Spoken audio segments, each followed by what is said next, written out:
fẹ́ ká lọ sínú àdúrà ká bẹ̀rẹ̀ sí máa dúpẹ́ lọ́wọ́ Ọlọ́run. Mo fẹ́ ká dúpẹ́ torí wípé ọ̀pọ̀lọpọ̀ àrá ti sán, òjò ti rọ̀, afẹ́fẹ́ ti fẹ́, àwọn ọkàn alààyè kan bá lọ, ṣùgbọ́n Ọlọ́run ò jẹ́ kí á rí ibi nínú ọdún. Ẹ jẹ́ ká dúpẹ́ lórí ayé wa, ká dúpẹ́ lórí ìdílé wa. Ọba tí ò jẹ́ kí àwọn ènìyàn wá bọ́ bàtà ọ̀fọ̀ sí ẹnu ọ̀nà wa. Ẹ jẹ́ ká dúpẹ́ lọ́wọ́ Ọlọ́run. Àwọn ìdílé mi wà tó jẹ́ pé mẹ́ta péré ni wọ́n nínú ìdílé. Àìsàn burúkú àjàkálẹ̀ àrùn yìí ó sì mú méjì lọ nínú wọn. Ẹ jẹ́ ká gbé orúkọ Ọlọ́run ga lórí pé Ọlọ́run ò gba ìjì tó jà, kò gbà láyè láti mú ẹ̀mí wa kúrò lórí ilẹ̀. Tó fi di àkókò yìí, ọjọ́ ìsinmi tó kẹ́yìn nínú ọdún yìí, oore ọ̀fẹ́ la rí gbà. Oore ọ̀fẹ́ Ọlọ́run ló tó fún wa. Ẹ jẹ́ ká dúpẹ́ lọ́wọ́ Ọlọ́run. Ẹ jẹ́ ká dúpẹ́ lọ́wọ́ Ọlọ́run. Ẹ jẹ́ ká dúpẹ́ lọ́wọ́ Ọlọ́run. Ẹ jẹ́ ká dúpẹ́ lọ́wọ́ Ọlọ́run. Bíbélì sọ pé burú kan kì yóò ṣubú lù ẹ́, bẹ́ẹ̀ ni àrùn kárùn kan kì yóò súnmọ́ lé. Àṣé Ọlọ́run ti pàṣẹ yìí sílẹ̀ kí búburú àti àrùn kárùn tó dé. Ẹ jẹ́ ká dúpẹ́. Ẹ jẹ́ ká dúpẹ́ fún oore ọ̀fẹ́ ta nígbà yìí. Olúwa ẹ máa ṣe. Olúwa ẹ máa ṣe. Olúwa tí ò jẹ́ ká lójú ẹkún, tí ò jẹ́ ká bí ẹ̀kẹ́ òṣè. Olúwa ẹ ṣe. Torí pé ẹgbẹ́ àrùn tó kú ìláyè láti dá wa lágara. Olúwa ẹ ṣe. Ògo ni forúkọ mímọ́ yín. Ẹ jẹ́ ká dúpẹ́ lọ́wọ́ Ọlọ́run fún gbogbo àwọn ìdílé wa. Ẹ jẹ́ ká dúpẹ́ lọ́wọ́ Ọlọ́run. Ẹ jẹ́ ká dúpẹ́ lọ́wọ́ Ọlọ́run. Àgbà ìpè ibi fún ọgbà pé ibi lórí wa. Ẹ jẹ́ ká dúpẹ́ Olúwa ẹ ṣeun o. Olúwa ẹ ṣeun o. Olúwa ẹ ṣeun gbogbo oore ọ̀fẹ́ ta nígbà lọ́wọ́ yín. Ògo ni forúkọ mímọ́ yín. Ní orúkọ Jésù Kristi Olúwa wa. Mo fẹ́ ká dúpẹ́ onírònú kan, ọpẹ́ ìrònú. Ọpẹ́ ìrònú tó fẹ́ ká dún ni wípé lóòótọ́ ọ̀pọ̀lọpọ̀ wa náà ṣàìsàn, ṣùgbọ́n Ọlọ́run ò jẹ́ kí àìsàn yọ mú ẹ̀mí wa lọ. Ṣé àjàkálẹ̀ àrùn yìí kò ń ṣe pé gbogbo àwọn tá a wà láyé lónìí ni àjàkálẹ̀ àrùn yóò fọwọ́ bà. Ọ̀pọ̀lọpọ̀ wa ló fi ọwọ́ bà ṣùgbọ́n kò kàn rí ẹ̀mí wa gbà lọ ni. Ẹ jẹ́ ká dúpẹ́ lọ Ọlọ́run wípé gbogbo ìgbà tí a ní àìlera Ọlọ́run fún wa ní ìlera. Gbogbo ìgbà tí a ní àìsàn Ọlọ́run wò wá sàn. Ẹ jẹ́ ká yin orúkọ Ọlọ́run lógo fún ìwòsàn tó péye tó fún wa. Ẹ jẹ́ ká yin lógo fún okun àti agbára nínú àìlera wa. Torí pé kò jẹ́ kí ọdún yìí kí àìlera kó gbà wá kúrò nínú ọdún yìí. Ẹ jẹ́ ká bẹ̀rẹ̀ sí máa dúpẹ́ lọ́wọ́ Ọlọ́run. Ẹ jẹ́ ká dúpẹ́. Olúwa dúpẹ́ lọ́wọ́ yín. Torí gbogbo ìgbà tá a ní àìsàn lẹ wò wá sàn. Olúwa ẹ máa ṣeun. Olúwa ẹ máa ṣeun. Olúwa ẹ ṣeun fún okun, fún agbára. Olúwa gbé orúkọ yín ga. Olúwa ẹ ṣeun. Ògo ni fún orúkọ mímọ́ yín. Ọlọ́run ìgbàlà wa dúpẹ́ o. Ọlọ́run ìwòsàn wa dúpẹ́ o. Olúwa yìn lógo. Ní orúkọ Jésù Kristi Olúwa wa. Ẹ jẹ́ ká wá sọ fún Ọlọ́run wípé ìwọ̀nba díẹ̀ tó kù tí ọdún yóò fi parí. Ní orúkọ Jésù Olúwa, ààbò yẹn jẹ́ kó dájú lórí ìmì àti ìdílé mi. Torí ọjọ́ òní, àsìkò yìí gẹ́gẹ́ lámọ̀. Kò sí ẹni tó mọ ohun tí ó ṣẹlẹ̀ lọ́la àti ọ̀túnla àti ọjọ́ mẹ́rin tó ọdún fi parí. Ẹ jẹ́ ká sọ fún Ọlọ́run, Olúwa Ọlọ́run àwọn ọmọ ogun, ẹ̀yin tẹ́ ti wà pẹ̀lú mi láti ìbẹ̀rẹ̀ ọdún tó fi di òní. Ìwọ̀nba díẹ̀ tó kù tí ọdún yóò fi parí. Ní orúkọ Jésù, ẹ má jẹ́ kí n fi orí kó ibi. Ní orúkọ Jésù, ẹ má jẹ́ kí ẹ̀mí mi ó sọnù. Ọlọ́run ìgbàlà yín ẹ jẹ́ kó dájú lórí mi. Ààbò yín lórúkọ Jésù ẹ jẹ́ kó dájú lórí mi. Ẹ pa mí mọ́, ẹ pa gbogbo ìdílé mi mọ́. Ní orúkọ Jésù Olúwa ẹ wà pẹ̀lú mi. Ẹ jẹ́ ká gbàdúrà yín. Olúwa fi ara wa lé yín lọ́wọ́ àti gbogbo ìdílé wa lápapọ̀. Ní orúkọ Jésù, ìwọ̀nba péréte tó kù tí ọdún yóò fi parí. Gbàdúrà Ọlọ́run ìgbàlà, ààbò yín ẹ jẹ́ kó dájú lórí mi o. Ẹ jẹ́ kó dájú lórí gbogbo ìdílé mi. Ní orúkọ Jésù, ẹ jẹ́ kí ààbò yín dájú lórí wa. lórúkọ Jésù Kristi Násárẹ́tì ẹ wà pẹ̀lú wa tí ó fi dópin. Nígbà tí àwọn yóò bá máa kígbe níbẹ̀rẹ̀ ọdún wípé a kú ewu ọdún tuntun lórúkọ Jésù, èmi pẹ̀lú wọn lájọṣe. Adúpẹ́ torí pé ti gbọ́ àdúrà wa. Ògo ni fún orúkọ mímọ́ ní orúkọ Jésù Kristi Olúwa wa. Ọlọ́run ìgbàlà wa dúpẹ́ torí pé gbogbo bàtà bá ké pè nílẹ̀ máa ń dá wa lóhùn. Ògo ni fún orúkọ mímọ́ yìí. Bá a ṣe ń lọ nínú sí wa lówùrọ̀ yìí, ẹ̀dá kan máa bá wa lọ. Ní orúkọ Jésù, ẹ jẹ́ ká bá yín pàdé. Ẹ̀mí mímọ́ ẹ sọ̀kalẹ̀ láàárín wa. Ìjà ẹnikẹ́ni tó wá pẹ̀lú àìsàn tàbí àwọn tó gbọ́ wa nílé, gbogbo tó jẹ mọ́ àìsàn lórúkọ Jésù, mo pàṣẹ ẹ̀ní rí wọn mọ́. Ọlọ́run ìwòsàn ló fọwọ́ kàn wá.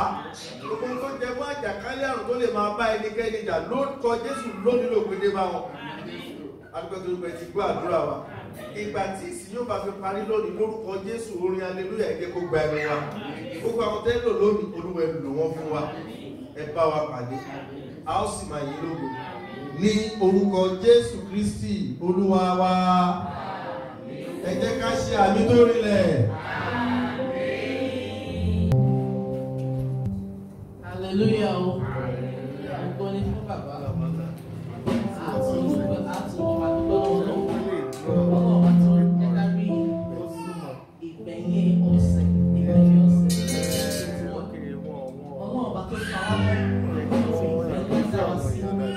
Ní ọdún 2021, ìjì ìjà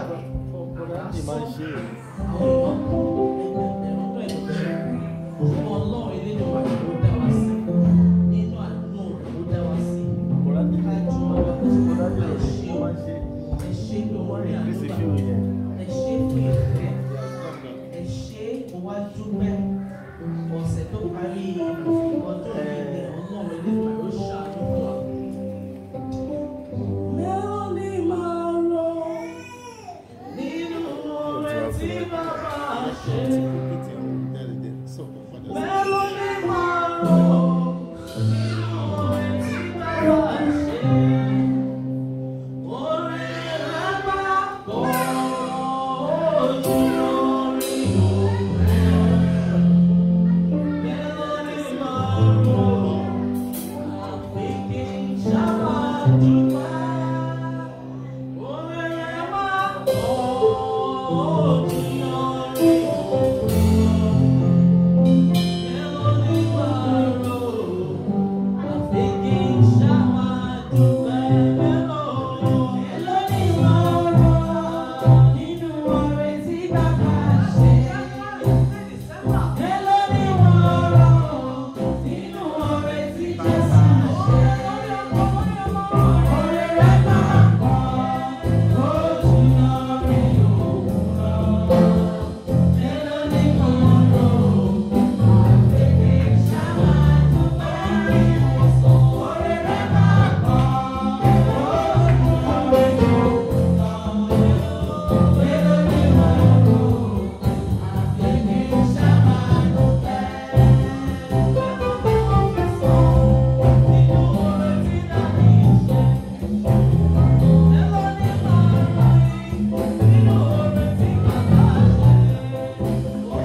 ẹyọ̀ nínú Olúwa ẹyọ̀ ẹ̀yin tí ọkàn rẹ̀ ṣe déédéé.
bẹ̀rẹ̀ Sunday kìíní nínú ọdún yìí. Ó tún mú wa rí Sunday tó gbẹ̀yìn ọdún. Ògo ni forúkọ Olúwa. Ẹ jẹ́ ká gbàdúrà. Bàbá wa àti Ọlọ́run wa, olùtọ́jú wa, aláàbò wa, a gbé yín ga ní òwúrọ̀ yìí. A sọ wípé ẹ ṣé. Torí ẹ̀yin ni Ọlọ́run wa ní gbogbo ìgbà. Ọba tó ṣèlérí fún wa pé o kò ní fi wá sílẹ̀ lábẹ́ bó ti wù kó rí. A dúpẹ́ lọ́wọ́ yín ní òwúrọ̀ yìí. A sọ wípé ẹ̀yin ni Ọlọ́run.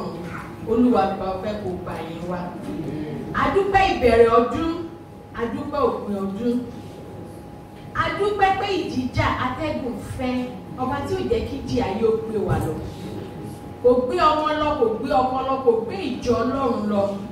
Àǹfààní ńlá la rí gbà, Olúwa ò ṣe o. Ọba tó fi àlàáfíà ẹ̀ tó fi dé wa ládé. Ọlọ́run ìyanu, Ọlọ́run ìfẹ́, ògo ni forúkọ mímọ́ yín lówùúrọ̀ ní orúkọ Jésù Olúwa gba ọpẹ́ wa. A ronú jinlẹ̀, a sọ wípé ẹ ṣé. Bí a ṣe ń lọ nínú ọ̀rọ̀ yín ní òwúrọ̀ yìí ní orúkọ Jésù Olúwa máa bá wa lọ. Jẹ́ kí ọ̀rọ̀ yín kí ó yé wa, jẹ́ kí ọ̀rọ̀ yín kí ó yé wa. Ní orúkọ Jésù Olúwa má jà wá lásán. A fi gbogbo etí tó máa gbọ́rọ̀ yìí sí ẹ lọ́wọ́ ní orúkọ Jésù. Olúwa palẹ̀ ọkàn wa mọ́. Jẹ́ ká mọ rírì orúkọ rẹ. Jẹ́ ká mọ rírì ọ̀rọ̀ rẹ. Jẹ́ ká lè mọ rírì títóbi rẹ. Gbogbo ni fún orúkọ Jésù. Ó kí gbogbo wa káàbọ̀ sí ìsìn. Màá pè ní ìsìn òpin ọdún. Ọlọ́run tó ti wà pẹ̀lú wa láti bẹ̀rẹ̀ ọdún, tó ṣe aláàbò lórí wa, tí kò jẹ́ kí ìbànújẹ́ ṣẹlẹ̀ sí wa, ògo ni fún orúkọ ẹ̀. Àkòrí ìwàásù mi lówùúrọ̀ yìí la máa rí nínú ìwé Dìtárónómì orí 11 ẹsẹ̀ 12.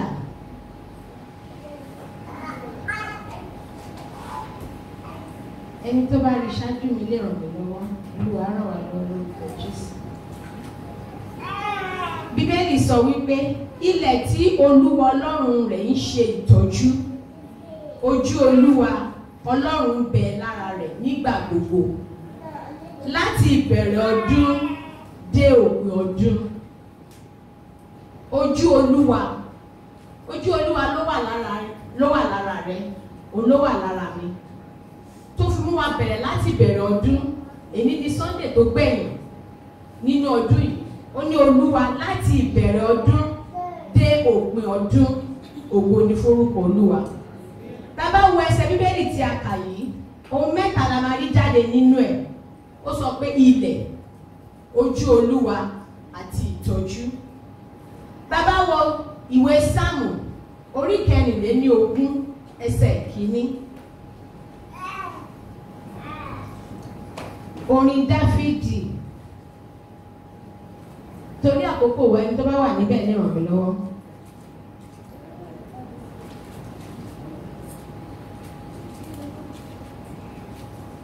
Bíbélì ní ti Olúwa ní ilẹ̀ àti ẹ̀kún rẹ̀, ayé àti àwọn tí ó tẹ̀dó sínú rẹ̀. Bíbélì jẹ́ kó fi yé wa pé ti Olúwa ní ilẹ̀. Ilẹ̀ tí à ń sọ nípa yìí, ilẹ̀ ayé wa ni. Tí Olúwa ní ilẹ̀ àti ẹ̀kún rẹ̀, ayé àti gbogbo ohun tó tẹ̀dó sínú rẹ̀. Ìwọ tẹ̀dó sínú ayé, ilẹ̀ ayé wa, ilẹ̀ Olúwa ni. Torí pé ó jẹ́ ilẹ̀ Olúwa ni Ọlọ́run ṣe bójútó nígbà gbogbo. Àní ẹni ilẹ̀ tí Olúwa máa bójútó, ó máa jẹ́ ilẹ̀ tí ó mọ́. Torí Bíbélì sọ wípé ojú Olúwa kì í rí ẹ̀gbin. Bí a ṣe ń lọ sínú ọdún tuntun, ẹ jẹ́ ká palẹ̀ ayé wa mọ́ fún Ọlọ́run. Nínú ìwé Róòmù orí 2 ẹsẹ̀ 1, ó ní ká ṣe ara wa ní ẹbọ àyè mímọ́ tó jẹ́ ìtẹ́wọ́gbà ní ojú Olúwa. Ilẹ̀ tí à ń sọ yìí ó jẹ́ ilẹ̀ tí ó yàtọ̀, tí Ọlọ́run yà sọ́tọ̀ fún Ọlọ́run. Ó ya ilẹ̀ ayé wọn sí ọ̀tọ̀ fún Ọlọ́run. Ó wu Ọlọ́run nínú àánú ẹ̀ láti ya ilẹ̀ ayé wọn sí ọ̀tọ̀. Tá bá wo Pétérì kìíní orí 2 ẹsẹ̀ 9, ó sọ wípé àwa ni àlùfáà ẹni ọ̀tọ̀. Ilẹ̀ tọ́lọ́run àfojútó ní láti jẹ́ ilẹ̀ mímọ́. Ẹ jẹ́ ká ṣera wa ní ilẹ̀ mímọ́ níwájú Olúwa. Kí ni pàtàkì ilẹ̀ tí Ọlọ́run sọ? Ayé wa jẹ́ ilẹ̀ tí Ọlọ́run ṣe ìtọ́jú ẹ̀. Ojú Ọlọ́run wà ní gbogbo ibìkan, bọ̀ ó ní ojú àwọn tí Ọlọ́run fi àánú dẹ̀ ní ìbáṣepọ̀ pẹ̀lú Ọlọ́run ni Ọlọ́run máa ń bójútó ilé ayé rẹ̀. Ẹ jẹ́ ká ṣe ẹ jẹ́ ká ṣe ilé ayé wa ní ibùjókòó Ọlọ́run. Tá bá wo ìwé Sáàmù orí 22 ẹsẹ̀ 13.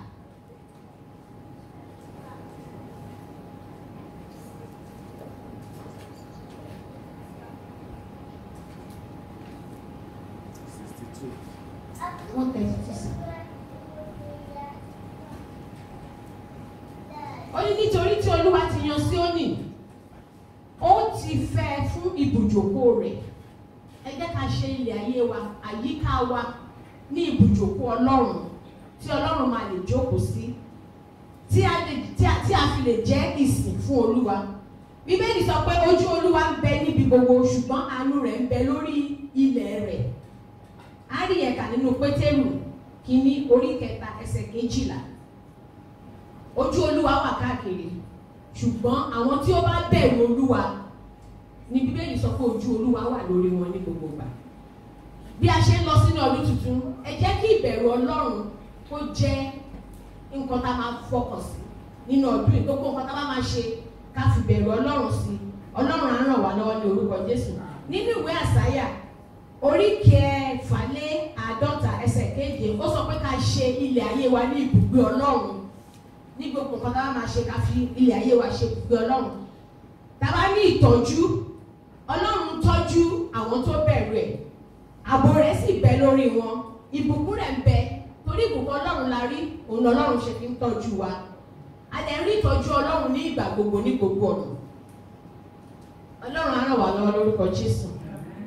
Bí a ṣe ń lọ sínú ọdún tuntun, ẹ jẹ́ ká ṣe ilé ayé wa ní ilé Ọlọ́run kí Ọlọ́run lè máa bójútó ayé wa. Ògo ni forúkọ Olúwa, Jésù ìrẹ̀lẹ̀ wa.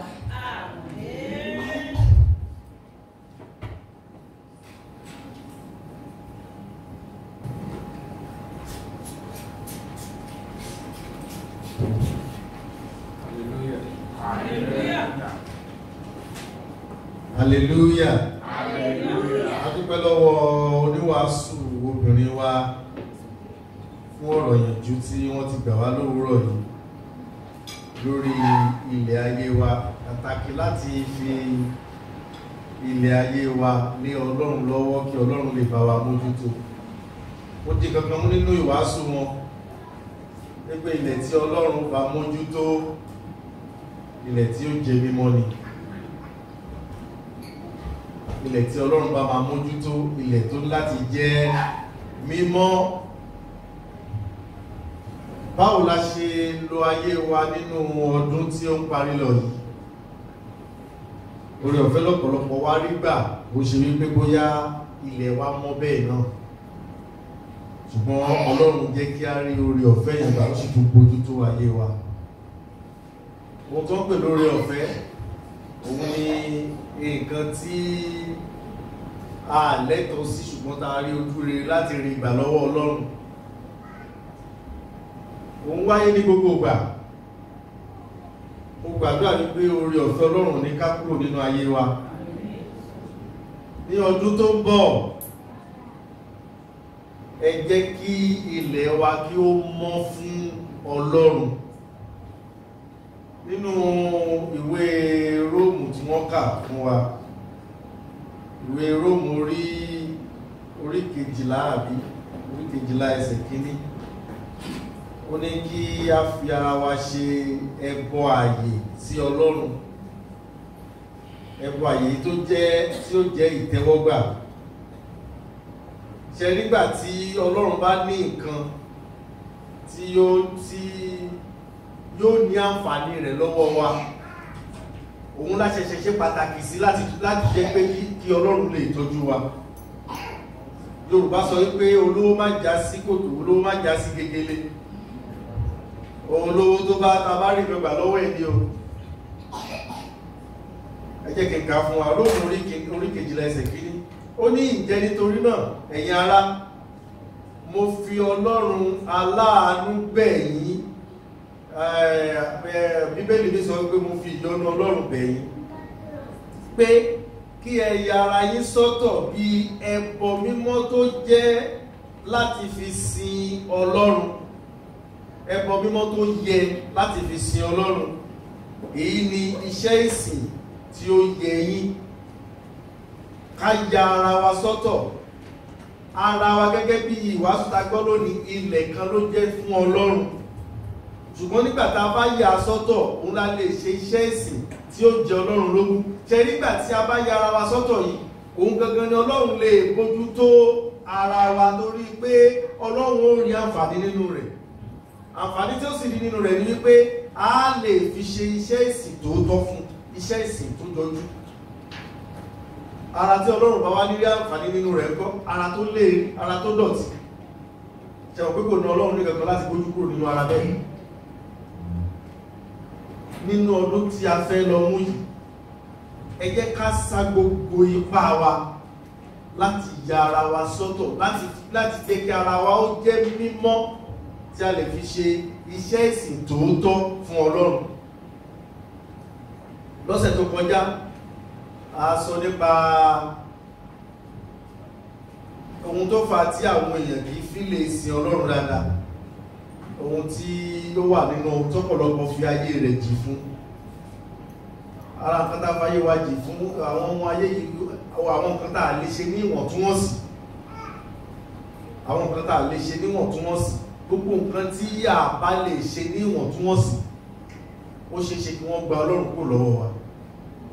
Pàápàá jùlọ tó fi jẹ́ ohun tó fi mọ́ oúnjẹ tí a jẹ lẹ́nu, tó fi mọ́ oorun tí a ń sùn, tó fi mọ́ iṣẹ́ tí a ń ṣe. Nígbà tí onígbàgbọ́ ò bá fi lè mú àsìkò tó yẹ kó sọ wípé ó tó bá yọ tí ó tó gẹ́, ilé ayé yẹn máa ní ìṣòro pẹ̀lú Ọlọ́run. Mo gbàdúrà pé ní orúkọ Jésù Kristi ti Násárẹ́tì, Ọlọ́run ó ràn wá lọ́wọ́ láti lè ya ara wa sí mímọ́ fún Ọlọ́run. Gbàtà pọ̀ nínú ọkọ̀ ayọ́kẹ́lẹ́ àlùfáà àgbà wa lówùúrọ̀ yìí, a sọ̀rọ̀ nípa ibìkan wà tí mo ń lọ lẹ́nu ọjọ́ mẹ́ta yìí. Wọ́n ní àwòrán ńláńlá tó tóbi níbẹ̀. Àwòrán tó wà níbẹ̀ yìí ní ọdún bí 1903 ni wọ́n ya àwòrán yìí.